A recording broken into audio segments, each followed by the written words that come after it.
शुरुआत इससे कर सकते हैं कि मतलब एक तो हम दोनों का विश्वास ये रहा है कि हमने स्कूल में या कॉलेज में ज़्यादा सीखा नहीं है। मतलब ये सीखने वाली बात होती है, जाते हैं तो स्कूल हमेशा एक कोई बड़ी बात नहीं लगी थी कभी भी। ऐसा नहीं लगता था कि बहुत कुछ फ़ायदा हुआ स्कूल से, या यूँ समझिए कि जो हमें लगता था कि हमने जो सीखा है वो सब स्कूल के बाहर ही सीखा है। जो भी, चाहे जीवन चलाने के लिए हो, चाहे समझ बनाने की हो बात, या जो भी बातें हों, स्कूल के बाहर ही सीखी हैं सब कुछ ना।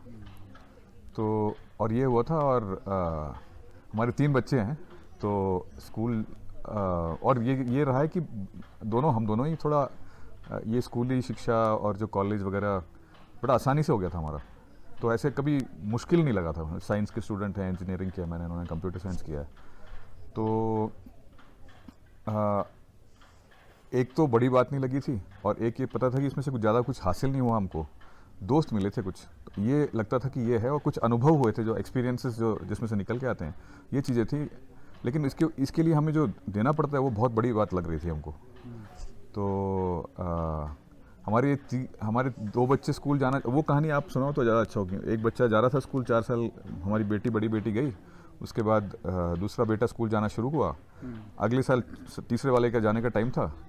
तब हमको लगा कि थोड़ा सा मुश्किल हो रहा है सब कुछ। तो आप ज़रा सुनाइए उसकी कहानी, तो बढ़िया रहेगा मेरे ख्याल से। हाँ, इसमें मुझे लगता है हमारा इनिशियल डिसीजन ऐसे सोच के नहीं हुआ था मेरे हिसाब से। बहुत सोच के नहीं हुआ था, मतलब ये हाँ। बाद में हमने, हो सकता है कि बाद में लोगों ने कहानियाँ पूछनी शुरू की, तब हम अपनी कहानियाँ बनाना शुरू कर रहे थे। हो गया, ये भी कह सकते हैं। लेकिन पीछे कुछ थोड़ा सा तो था इसके पीछे कुछ। हाँ, ऐसा तो था, बट अभी याद नहीं आ रहा कि क्या चीज़ थी जिसको सोच के हमने डिसाइड किया कि कल से स्कूल नहीं भेजेंगे। बट एक था कि हम दोनों एक ज़िंदगी को अच्छा जीने के लिए कोशिश कर रहे थे। ये नहीं कि मतलब हमें लगा कि अच्छा जीवन जीने के लिए उसके बारे में कुछ सोचना पड़ेगा, ऐसे अपने आप नहीं हो जाती है। तो हमारे उसके लिए मैप बोलिए या कुछ एक जीने का एक नक्शा चाहिए, एक मतलब हाँ। उसकी तलाश थी हमको, हम दोनों को। और इसके बीच में बच्चे भी थे, वो बच्चा भी उसका हिस्सा, मतलब बच्चे उसका हिस्सा थे, चल रहे थे हमारे साथ। और कुछ स्पिरिचुअलिटी के बेंच से देखेंगे तो जो भी पढ़ाई किया था सब में बोला था कि फैमिली बहुत इम्पोर्टेंट। एटलीस्ट अगर शादीशुदा हैं तो घर से बाहर नहीं ढूंढ सकते, जो भी हमें ढूंढना है घर के अंदर ही मिलेगा। और हमारा जो एक्सपेरिमेंट करने का लेबोरेटरी या फील्ड लैब जैसे, हाँ, वो घर ही होगा। होगा। तो हमने सोचा कि एक्सपेरिमेंट करना तो अपने बच्चों पे कर सकते हैं, किसी और के बच्चों को पकड़ के तो अपना आइडिया ट्राई नहीं कर सकते।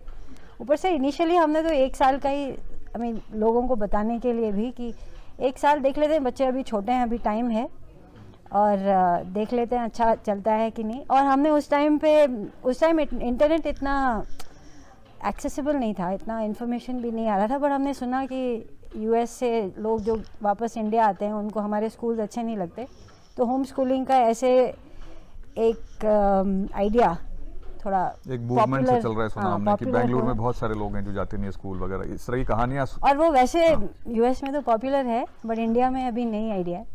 और ऐसे वाले लोग ज़्यादा बेंगलुरु में होंगे। हम उस टाइम कलकत्ता में थे। 2005 2006 ऐसे 2006 की कहानी है। हाँ, सो ऐसे लगा कि बेंगलोर में जाके वहाँ पे हमारे जैसे और भी लोगों के साथ, क्योंकि सभी लोग जितना भी हमने पढ़ा सब लोग बोलते थे कि कम्युनिटी होना चाहिए, हमारे जैसे और भी लोग होंगे तो बच्चों के लिए अच्छा होगा। क्योंकि स्कूल उस तरह का एक कम्युनिटी है ना, जहाँ पे सब बच्चे एक एज ग्रुप के बच्चे मिलते हैं एंड ऑल दैट। तो ये सोच के हमने बोला कि निकाल के देखते हैं। वैसे भी ऐसे तो नहीं है कि जो स्कूल में पढ़ते हैं वो हम पढ़ा नहीं सकते, हम घर में भी पढ़ा सकते हैं उनको। और ऐसे भी था कि उस टाइम पे जो हमारा स्पिरिचुअल थ्योरी जो हमने मतलब अभी सारे थ्योरीज पढ़ के थोड़ा इनकॉर्पोरेट हो गया, तो पता नहीं कौन सा वाला किस वजह से हम कुछ भी कर रहे हैं अभी। उस टाइम पे मेरा आइडिया था कि ये इस फिलॉसफी के हिसाब से हम अगर ट्राई करेंगे, कोशिश करेंगे, तो हमारे बच्चे बिल्कुल सब एक कंप्लीट और एक बिल्कुल आइडियल ह्यूमन बीइंग बन सकते हैं। मतलब ये भी IB8 भी सोचेंगे। अब तो थ्योरी की बात भी करना ठीक नहीं लगता, मतलब हाँ। क्योंकि मैं नाम गिना सकता हूँ लेकिन नहीं चाहता गिनाना, क्योंकि हमारा तो विश्वास नहीं रहा उन चीज़ों में। लेकिन उस समय उसने हमारे बिहेवियर को काफ़ी ड्राइव किया, मतलब, हाँ, कि मतलब उसके बेसिस पे हम लोगों ने डिसीजन लिए थे और बढ़िया गया, ऐसे कुछ कहीं गड़बड़ नहीं और हुआ। ये भी डिसीजन इसके लिए भी नहीं था कि हम घर में बिठा के उनको वही चीज़ जो टेक्स्ट बुक में और अच्छा पढ़ाएंगे। यही था कि हमारे जीवन के लिए ये अच्छा था कि वो घर पे हैं हमारे साथ, क्योंकि बहुत टाइम जाता है उनको स्कूल छोड़ो लेके आओ, फिर उनका अलग अलग समय में जा रहे हैं, 3 बच्चे स्कूल जा रहे हैं और वापस आ रहे दिनकर हैं। तो गया नहीं था हाँ, वो स्कूल, तीसरा वाला जाने वाला था अगले साल, तो तब हमने बाहर निकाल लिया बाकी दोनों को। ये है। हाँ, तो मैं तो सबको बोल रही हूँ टिफ़िन बॉक्स से मतलब बनाने से बचने के लिए मैंने उनको सोचा कि सब एक घर में बैठे रहेंगे और अपनी मर्ज़ी से खाना खिला सकते हैं कब मर्ज़ी, ऐसे नहीं कि जल्दी ये है। बोल रहे थे ना कि खाना बहुत इंपॉर्टेंट होता है, वो बात भी बता दें, मेरे ख्याल से वो इम्पोर्टेंट है वो बात। हाँ, बच्चों को जब मतलब उनके ग्रोइंग ईयर्स जो होते हैं जब वो स्कूल जाते हैं तब तो उनको अच्छा खाना खिलाना चाहिए, मगर वो टाइम नहीं मिलता हमको, क्योंकि अगर हमें स्कूल 7 बजे भेजना होता है, 6 बजे के अंदर हमको कितना खाना खिला सकते हैं। सुबह सुबह भाग दौड़ में बच्चे खाते भी नहीं हैं और उनको फिर कुछ दोपहर में खाने के लिए भी कुछ देना है, उसमें भी रिस्ट्रिक्शंस हैं, क्योंकि वो उस छोटे टाइम में जो आसानी से खा सकें उसके बारे में भी सोच के हम कुछ भेजते हैं, वो भी उसी टाइम पे बनाना है स्कूल जाने से पहले।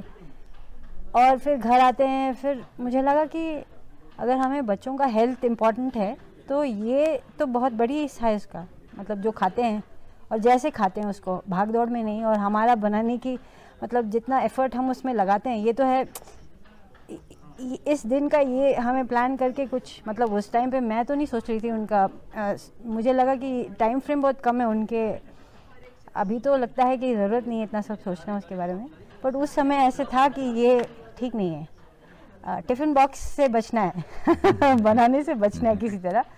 तो आई थिंक मेरी तरफ से ये था एक इम्पॉर्टेंट चीज़। और फिर धीरे धीरे हम, मतलब हमें बहुत सारे लोग बोलते थे उस टाइम कि तुम लोगों ने कुछ एजुकेशन पे कुछ काम किया है, हाउ कॉन्फिडेंस कैसे मिलता है कि उनको पढ़ाई घर पे कैसे करेंगे। तो हमें कभी नहीं लगा कि स्कूल का एनवायरनमेंट घर पे रेप्लिकेट करेंगे, ऐसे नहीं कि 8 बजे से लेके 2 बजे तक उनका कुछ स्केड्यूल होगा, आज ये पढ़ेंगे, कुछ प्लान करेंगे, ऐसे कुछ नहीं था। बस घर पे रहें बच्चे और उसके बाद देखें कैसे होगा। एक तो ये जो भी फिलॉसफीज जिस पे, मतलब उसमें श्री अरबिंदो का इंटीग्रल एजुकेशन करके है, वो भी था इसका हिस्सा। तो उसमें एक बात ये कहते हैं कि कोई पढ़ाने से नहीं पढ़ता, मतलब कि जो मैं सीखता हूँ वो मैं ही सीखता हूँ ना, मैं किसी के सिखाने से नहीं सीख रहा, मैं वो तो कोई अब उसकी तरफ से कोशिश कर रहा है, सीखना मेरे सर के अंदर हो रहा है। तो ये इस पे हमें विश्वास था, क्योंकि ये हमारे अनुभव से जुड़ा हुआ था और ये नहीं था कि किसी तरीके से प्लान करके हुआ ये सब, लेकिन हमें लगा कि ये हमने इसका हमने इम्प्लीमेंट ऐसे किया कि हमने बच्चों को कहा कि आपके जो, अगर कोई बच्चा फर्स्ट स्टैंडर्ड में है, उसके फर्स्ट स्टैंडर्ड की सारी किताबें हैं NCERT की उसके पास हैं, उसको कहते हैं कि ये 1 साल का समय है, इसके अंदर से 3 किताबें 4 किताबें जो भी हैं आपको इसको ख़त्म करना है, बस आप बैठ के जब मर्जी कर लेना। तो उसमें बहुत समय मिलता है इसमें। और हमने तो ये देखा है कि ये जो पूरा साल में निकालते हैं, 10वीं का अगर सोचो आप, 10वीं के एग्ज़ाम के लिए प्रिपेयर करने के लिए, पहली बात तो मतलब आप पता नहीं रिकॉर्ड हो रहा है इसमें, इतना कंट्रोवर्शियल चीज़ बोलना नहीं चाहिए, लेकिन हमने तो ये कम से कम इतना तो देखा कि जनवरी से पढ़ाई करो तो आप अप्रैल में एग्ज़ाम दे सकते हो और अच्छे नंबर ला सकते हो। अगर आपको अगर लिखना पढ़ना आ गया, थोड़ा सा ये मैथ्स आ गया, बचपन में आपने सीख लिया 1st, 2nd, 3rd, 4th, 5th में, तो आपका 10वीं का एग्ज़ाम 3-4 महीने पढ़ के हो जाता है आराम से, बड़े आराम से। और उसमें किसी और बाहर का जोर भी नहीं चाहिए, उसमें बच्चा खुद पढ़ के, मतलब, और उसमें जो जिस तरीके से टेक्स्ट बुक स्ट्रक्चर किए हुए हैं, तो मतलब ये थोड़ा हम डाइवर्ट हो रहे हैं, क्योंकि एक तो हमारा विश्वास नहीं रहा है बिल्कुल इन टेक्स्ट बुक्स में या इन सब्जेक्टों में, या ये जो पढ़ाई, और ये हमने बिल्कुल क्लियरली अपने बच्चों को भी ट्रांसमिट कर दिया था कि आप ये जो कर रहे हो, ये सिर्फ ये कागज़ का टुकड़ा चाहिए हमको कि हम 10वीं पास हो गई हमारी और 12वीं पास हो गई, इसमें से आपको कुछ मिलने वाला नहीं है, क्योंकि हमें भी कुछ मिला नहीं, हम तो जितना भी पढ़ाई की उससे ऐसा नहीं है कि जीवन चलाने के लिए कुछ अच्छा मिला इसके अंदर से। जब स्कूल जाते हैं, हमारी पूरी दुनिया ये बच्चों को स्कूल भेजने में लग जाती है, मतलब बहुत बड़ा हिस्सा है, हमारे जीवन का बहुत बड़ा हिस्सा है। हम किधर भेजेंगे स्कूल को, हमारा घर कितना दूर है, कितना टाइम लगता है वहाँ पहुँचने के लिए, और हम कहीं बाहर जाना भी चाहते हैं तो बच्चों के स्कूल टाइम टेबल से ही हमको उसको सब पड़ता एडजस्ट है। करना पड़ता है। मतलब हम कुछ भी स्कूल के हमारे कोई भी प्लान में स्कूल बड़ा एक हिस्सा है। कितना बड़ा दखलंदाजी कर रहा है ना, सोच के देखो आप कि आप साल में 2 महीने ही सिर्फ कहीं घूमने जा सकते हो, नहीं तो बच्चा स्कूल जा और रहा है। हमारे सारा घरों में जो फंक्शंस होते हैं वो भी हम पार्टिसिपेट नहीं कर सकते बिकॉज ये स्कूल एग्ज़ाम टाइम होगा या कुछ भी होगा, तो इसमें हमें लगता है इन सबसे इम्पोर्टेंट वो स्कूल है। तो इसीलिए जब कोई पूछता है कि अगर आप बच्चों को घर में बिठाते हो तो कैसे करोगे ये सब, हाँ, वो क्वेश्चन एक्चुअली इसलिए आता है क्योंकि वो हमारा 12 साल तक वो बहुत बड़ा क्या बोलते हैं माइंड स्पेस ले लेता है। बहुत समझ हावी है में? हमारे दिमाग के ऊपर ना, ये स्कूल का चक्कर ही पूरा का पूरा बहुत हावी है, मतलब सर के ऊपर बैठा हुआ है हमारे। तो ये बहुत लिबरेटिंग है क्योंकि अगर स्कूल हट गया हम फ्री है ना। एक्चुअली उस टाइम पे लगता था कि 10th के एग्ज़ाम देने के लिए एटलीस्ट इतना तो केपेबल होना चाहिए ना कि पढ़ पाएँ, उसको समझ पाएँ। तो उसी के लिए गोल तो यही है कि तुम 10th की परीक्षा देने लायक होने चाहिए। मतलब तब तक हमारा मतलब ये होल जर्नी इतना है कि तुम 10th दो पहले फिर 12th, क्योंकि डायरेक्टली 12th तो दे नहीं सकते। ये सिस्टम में 10th के बाद 2 साल के बाद ही हम 12th दे सकते हैं।